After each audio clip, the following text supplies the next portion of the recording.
Welcome back to my cerita-cerita buku. Jadi kali ini aku tuh mau sharing buku yang aku baca, yaitu tentang Seporsi Mie Ayam Sebelum Mati. Ini sangat-sangat direkomendasiin bagi kalian banget. Ini menceritakan tentang perjalanan hidup. Bukunya itu menceritakan tentang perjalanan hidup.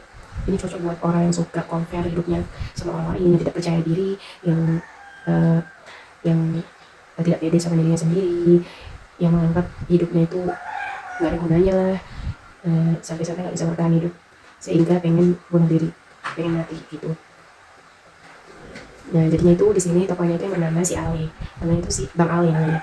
Dia itu bentuk badannya itu gemuk lah, gemuk, terus punya hitam kulit, punya kulit hitam. Yang diceritakan buku ini katanya si Ale ini gendut, terus punya kulit hitam, dia kayak buruk rupa lah, rupanya kayak orang buruk rupa lah, sehingga itu yang membuat dia itu gak percaya diri, gak pede, sehingga menyalahkan dirinya gitu. Bahkan dia sempat menyalahkan Tuhan gitu karena dirinya gitu, yang suka membandingkan dirinya gitu. Cocok banget, ini sangat rekomendasikan buat kalian. Dan ternyata singkat cerita ya, aku gak mau terlalu gak terlalu mau bocorin tentang kisah ceritanya, tapi ini cuma sesingkat cerita yang aku ingin sharing kepada kalian.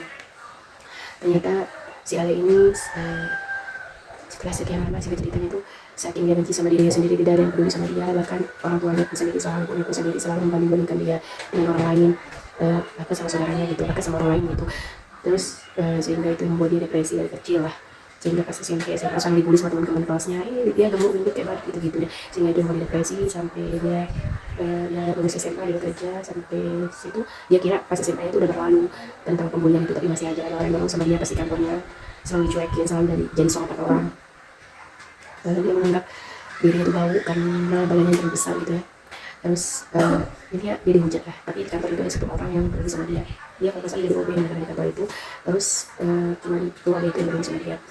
Terus dia cerita saking gak ada peduli sama hidupnya, saya aja hidup tidak ada yang peduli pagi, saya aja, katanya si Ali, Bang Ali, saya aja hidup tidak ada yang peduli, tidak ada yang nyari, apalagi saya nanti kalau saya mati. Itu pikirannya. Terus dia cerita dia beli obat untuk dia minum, untuk obat apa aja ya, obat tiga kalau saya nggak tahu, dia beli obat. Terus dia berpikir dia harus beli mie ayam sebelum mati gitu. Tapi mie ayam yang dia beli itu ternyata yang menjual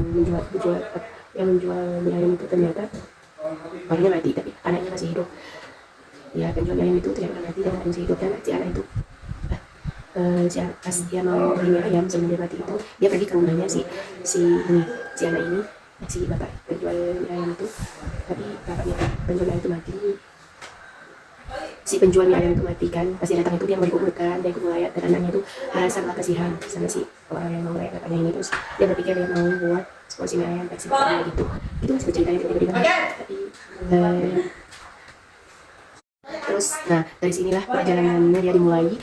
Dia sekian lama dari pas dia pulang dari rumahnya si penjual mie ayam ini, dari sana kisahnya dimulai, bertemu dengan apalah dia bertemu, dia pergi beli rokok, tapi dia kejebak di sana, ditangkap polisi. Terus di kantor polisi dia ketemu seorang yang bernama Murad. Intinya perjalanan hidupnya itu dimulai dari sana.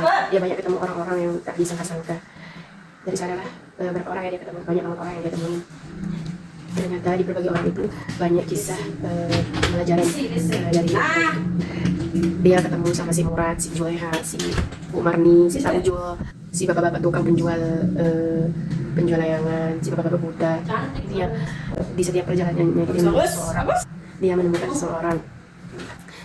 seorang. Ternyata dari sekian banyaknya perjalanan hidup ini, ternyata ada loh yang lebih pahit, yang lebih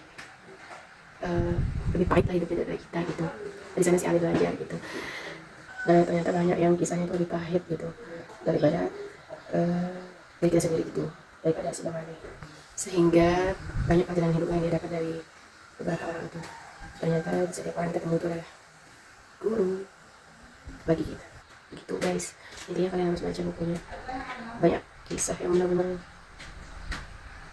wow dah, banyak kejutan plot twistnya si Ali. Gak bisa kesana. Saya kira si Ali makan udah mati setelah makan seporsi ayam, tapi enggak. Ini banyak plot twistnya. Ternyata dari segi perjalanan hidup ini itu tergantung mindset kita dan cara kita memandang perjalanan hidup ini. Ya, setiap orang itu timeline hidupnya berbeda-beda, pasti hidupnya sendiri berbeda, hidupnya berbeda. Bahkan kita kira kita sendiri itu paling berat, tapi ada berat lagi. Si awet menjadi seorang bapak paling berat. Dia di sana lebih sadar lagi. Jadi banyak hidup yang dia temui dan beberapa orang. Sangat-sangat direkomendasikan buku Mie Ayam, Seporsi Mie Ayam Sebelum Mati. Kalian harus baca guys, harus. Ini perjalanan kisah hidup yang benar-benar nyata sih, yang kayak yang sekarang suka compare dirinya sama orang lain. Ya kita fokus aja sama diri kita sendiri. Oke, itu aja. See you next time.